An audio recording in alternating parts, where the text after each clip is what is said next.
Make NyraBets your home for online horse racing and betting. Use NyraBets to bet on live horse racing from around the world. Bet from anywhere, anytime using your computer or mobile device. Earn valuable reward points on bets. Play in our exclusive promotions and earn cash rebates. Sign up at NyraBets.com and start earning your sign-up bonus today. NyraBets, racing's best play. Sign up to NyraBets and get a $200 bonus. NyraBets, racing's best play.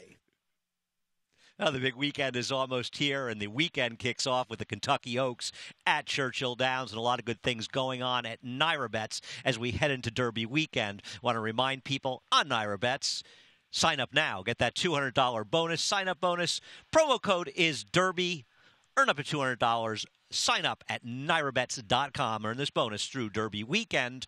Also, on the Kentucky Oaks, there's a 10% winner's bonus exact if you play through NyraBets. Yet another reason to sign up with NyraBets. Well, the original horse to beat in the Kentucky Oaks, Unique Bella, the California Wonder, she unfortunately was injured shortly before the Oaks, and she isn't going to run. But California found quite a replacement for her. And we'll switch out and take a look at the Santa Anita Oaks, and we'll look at the amazing performance by Paradise Woods. As you can see, she is absolutely burying the field in here and leaving in her wake Abel Tasman, who, she had been so good before that, and she did in some ways run well to finish second, but I don't love how she dropped out early and she made a middle move. She ran okay, but I don't love this effort overall, but how can you not love the effort of Paradise Woods? A 107 buyer. I mean, frankly, I'm not sure she wouldn't be the favorite against the boys if she ran in that race off of here. She is way the horse to beat. Now, you can see she's the 4-horse, and there is plenty of speed. Now, she's the speed of the speed,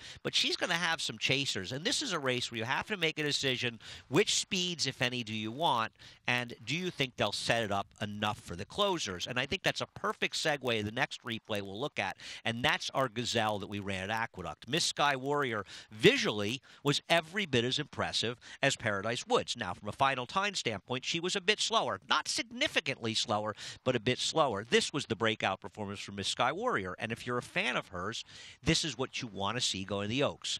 The problem that I have is twofold. One, this card, this day at Aqueduct, Wood Day, exaggerated performances on the front end and hurt horses trying to close, and this race really was the perfect example of that. So it made, I think, Miss Sky Warrior look better than she is. Now, she's a terrific filly that's won 5 straight. She gets in a battle. She can hang on. But this pace is going to be hotter than anyone she has ever dealt with before, and I don't think she's the right horse in this race. I think Paradise Woods are the two likely speeds, and the major contenders, they being the two favorites, Paradise Woods, is much, much more likely. We do want to go down to Fairgrounds, though, and take a look at the Fairgrounds Oaks and a horse named Farrell, who's apparently doing very well in Kentucky. And Farrell is the kind of horse that can run well in this race. She is tactical, she has speed to sit close, but she can rate, and she has been very impressive in winning. The question with her, though, is will she be at all compromised by being close to what may be a hot pace, and it may take away some of her closing kick? And frankly, Vexatious, who finishes third behind her, and we'll see her again when we head down to Oaklawn for another replay, Vexatious may have a better running style, because I think she's the one who's going to drop back much farther in this race, and maybe, just maybe, the pace will help her. I do respect Farrell a great deal. She is in my play. I just wonder if she might be too close to what could be a very strong pace in the Kentucky Oaks.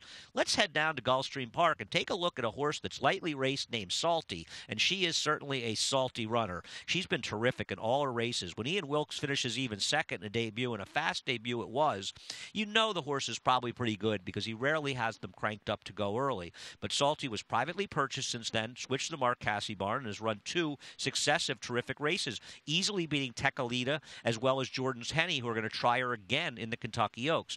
Now, Salty didn't get any favors to the draw. She drew on the far outside, just outside of the 13 Abel Tasman, and that's not going to help her. She's going to have to find some position, but she's a bit of a deep closer, and that may help her in this race.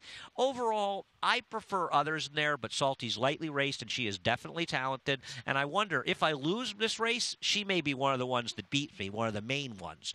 Let's take a look at the fantasy down at Oaklawn. One more replay we want to look at. Ever So Clever really interests me in here. Ever So Clever, who ends up winning this race. Vexatious, who we talked about, finishes third. Ever So Clever is in the green, circling wide. Got a terrific ride by Contreras in here. He dropped her over towards the inside from post number 12, the two-path. She was pretty much the two-path the whole way before swinging out wide late. So she got a good trip in that sense. But this was not a race that fell apart. The horse that finishes second, the gray, was the speed. So it's not like this was a collapsed race. In reality, the only horse that made up ground, and it was significant ground, was Ever So Clever. And unlike some others, she did very well at the draw. But more importantly for me, she's going to be a big price. I have no illusions here. The 4 Paradise Woods is much the horse to beat. But I'm going to take a small shot and put the 1 Ever So Clever on top. As you can see, I've got Ever So Clever looking for a mild upset over Paradise Woods, much the horse to beat. The 7 Farrell, and a little bit of Abel Tasman as well. The Kentucky Oaks going to be a fun race. Can anybody beat Paradise Woods? And will she be another filly that's head of the Preakness if she has a big win in the Kentucky Oaks? Couple things to remind you about Naira Betts. There is a hit and split on the late pick 4 at Churchill on Kentucky Oaks Day. Hit and split, 2 million points on Naira Betts. And also, once again, want to remind you, a 10% winner's bonus on the exacta in the Kentucky Oaks. And, of course, sign up this weekend at Naira Betts. A $200 bonus. Earn up to $200. Use promo code Derby. Sign up at Naira Betts. Get involved in the big weekend. Churchill Downs and Belmont Park. A lot of good stuff happening. Best of luck.